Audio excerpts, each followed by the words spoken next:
this is dkdynamite, and tonight we're going to be talking about the Black Ops 6 Verdansk update and what to expect from Warzone now that we're in 2025. Definitely stay tuned. But in the background, we have some gameplay of the Squid Game LTM here on Urzikstan. I think it's funny because last year a big piece of criticism for Raven was the fact that Urzikstan really didn't get that much support, at least for the first few seasons. Obviously, there was a big focus on Resurgence once Fortune's Keep and Rebirth did get added back in. It wasn't until around season 4-ish and a little bit after to where you start to see some substantial updates over in Urzikstan, whether it was POI changes, new LTMs, etc, etc. So that's cool that Big Map got some support here for this current collaboration. But just to answer some questions again, if you're wondering why we're back to a fairly original state of Urzikstan around the season 1 version of the map, it's because according to the studio, they started working on the Omni Movement Black Ops 6 version of Urzikstan before the map itself got a bunch of changes. For example, they ended up changing up the power plant and added in the superstore, so those POIs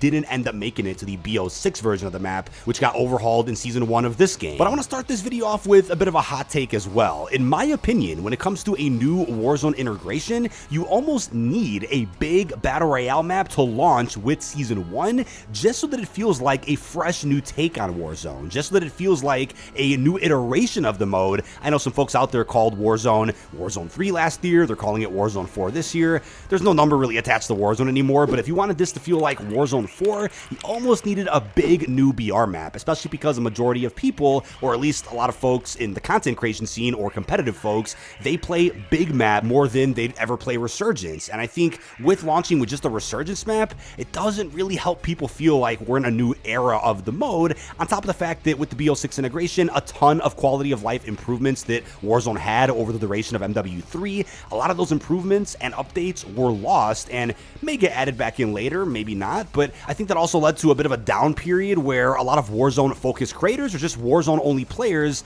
didn't really feel like there was much of a boost from the new integration. And after all that dust settled, by the time we got to the launch of BR Ranked for Urzikstan, that's when the hacking issue became even more prominent. Not that it wasn't an issue before, but obviously became more of an issue once ranked play came into the mix, because considering Warzone is free, it started suffering a bigger problem than what you see in BO6 MP ranked play, since you have to pay for that game. You started seeing more and more hackers, and arguably more than we've ever had in Warzone history. And yes, I've seen the complaints about the servers. I get it. When I play Warzone, I lag a little bit myself. I don't really have any server issues while playing BO6 though. It's only Warzone. And before folks start going ahead and pointing fingers at Treyarch, just to remind you, Treyarch doesn't actually work on Warzone. They developed Area 99, but they don't handle Warzone full time. But I've also seen questions asking about Fortune's Keep and Vondel. According to a leaker, I believe it was Semtex Leaks over on Twitter, those maps may end up returning in the next couple of months, but of course, that is unconfirmed. This is a question that I know I had for Raven when I was over at COD Next, and we didn't get a clear answer as to whether or not these maps were going to come back,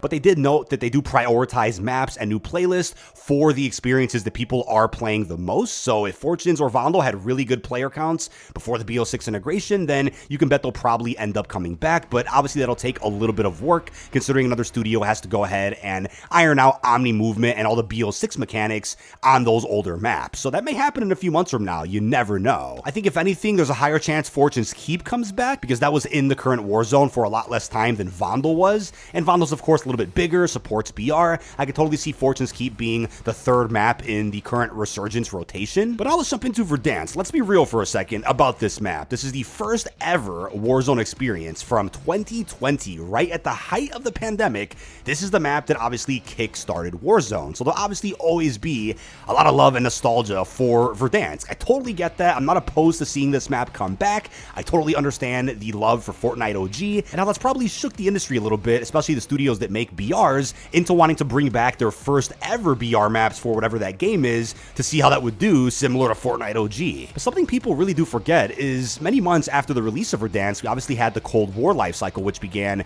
Folks out there were pretty upset when they announced there wouldn't be a new original Battle Royale map for the Cold War integration. Obviously, Rebirth kicked off Resurgence with Season 1 of Cold War, but by Season 3-ish, or maybe close to Reloaded of that season, we got Verdansk at E4, and that really wasn't a well-received experience. I feel like for the longest time, no matter how good the updates were in Verdansk, so many folks just wanted to see a new map. And then there was Caldera, which I think launched as a bit of a disaster because of the Vanguard integration. Things were broken, devs went on holiday break, and things didn't get fixed for a while. But then we had Al Mazrah, which I think is arguably the most well-received BR map in years, at least since Verdansk.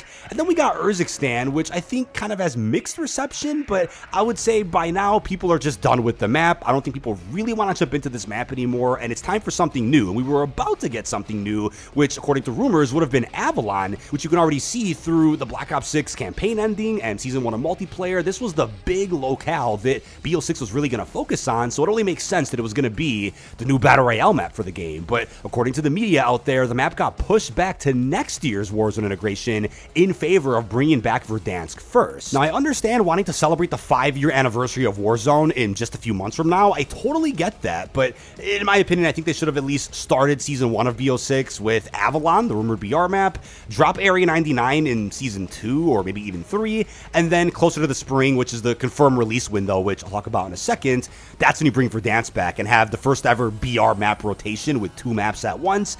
Maybe the current COD HQ launcher could actually handle that. I would assume it can, compared to Warzone 1, where they really couldn't even hold the whole experience together with tape. It was pretty rough the way they managed everything and all the integrations, hence why the current COD HQ has changed Warzone forever, allowing for constant yearly integrations. Now, the anniversary of Warzone would be on March 10th of 2025, an exact 5 years since Verdansk came out. But looking at the math here and when Season 2 begins, Season 2 reportedly begins on January 29th. If you look at the gap that we had from the beginning of the season to the middle of the season with Season 1, there's only about a 3-week gap. And the way MW3 did it last year was waiting at least a full month after the start of a season to drop the Reloaded update, the middle of the season. So maybe we'll go back to that with Season 2 and beyond. I know Season 1 was a bit of an extended season, so that's probably why they released things a little bit differently, and also maybe the release of Citadel Day more for zombies. If we had 3 weeks after January 29th, that would only put us at around February 19th. I'm sure they'll drag it another week so that there is that proper 4-week gap, which I think makes the most sense, especially for shorter seasons.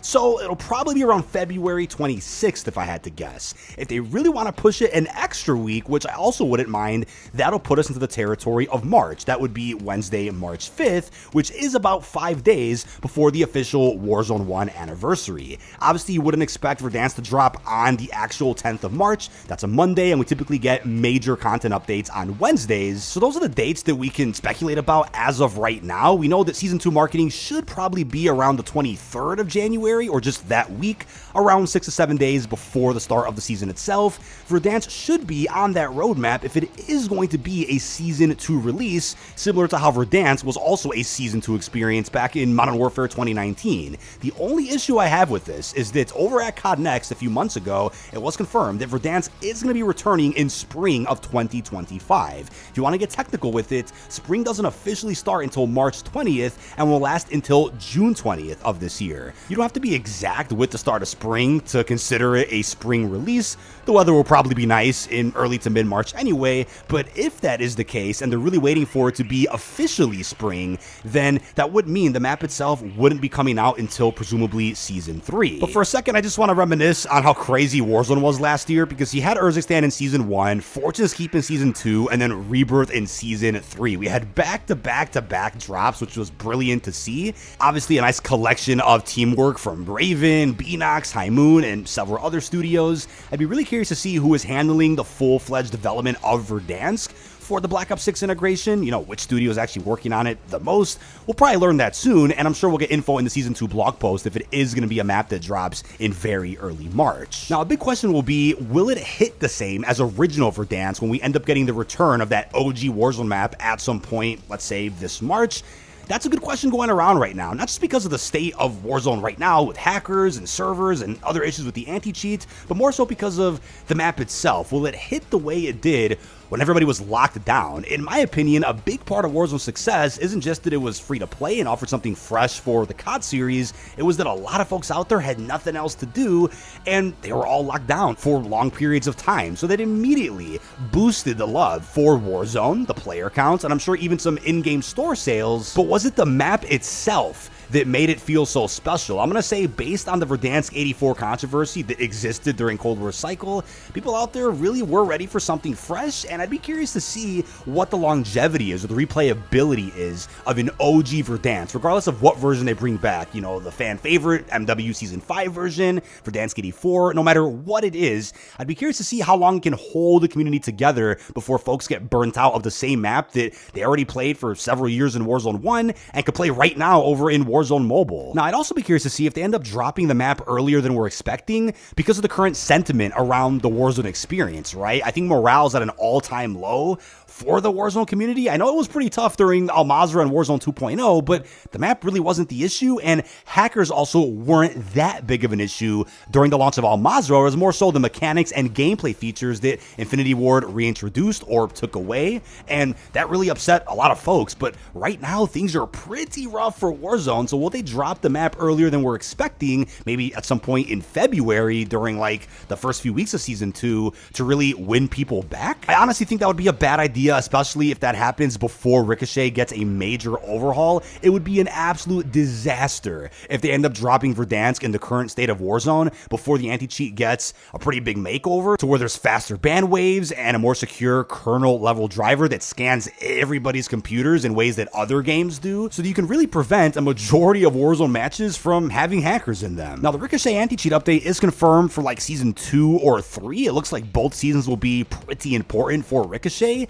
I'm just saying, man, if Verdansk is a Season 2 update, they have to make sure that the most important Ricochet changes do happen before that, or else it's going to be a complete waste of the return of an OG beloved Warzone experience if it's going to release in a state that's not even really playable. And what about ranked play, right? We'd assume that they'd end up vaulting Urzikstan ranked play or just the Urzikstan map altogether, so that means ranked play would probably also be immediately supported for Verdansk so that folks out there can continue with their leaderboards, their milestones, and their rank while playing Battle Royale. So that's also a big issue, right? You end up delaying Verdansk even farther past the 5-year anniversary until Ricochet gets the updates that it needs, or do you drop it as soon as possible with Ricochet updates as soon as possible? That's probably what Activision is trying to achieve right now. Now, something else I was thinking about is that if the Black Ops 7 Warzone integration adds in Avalon, which I really would like to see as a BR map, then what happens to Verdansk at that point? Do they finally keep 2 big BR maps on rotation?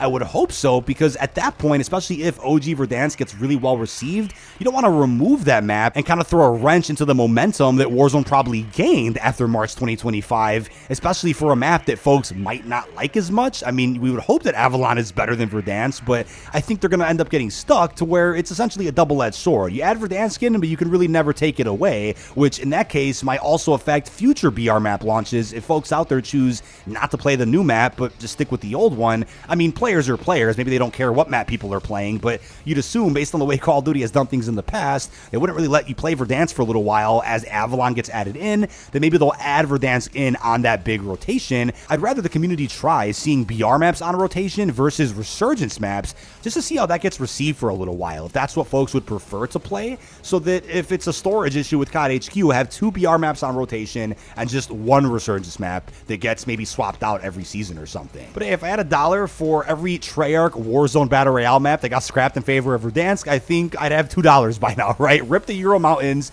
and rip Avalon for now. Avalon may make a return next year, according to the press. Now, discussion worth having another time is about Warzone just separating or distancing itself from premium COD, just so that every year we're not seeing a complete overhaul to the Warzone experience, maybe a weapons integration at most, and obviously synced progression. But I think when it comes to how Warzone plays, they should just stick to a formula that everybody can agree is best and never touch it.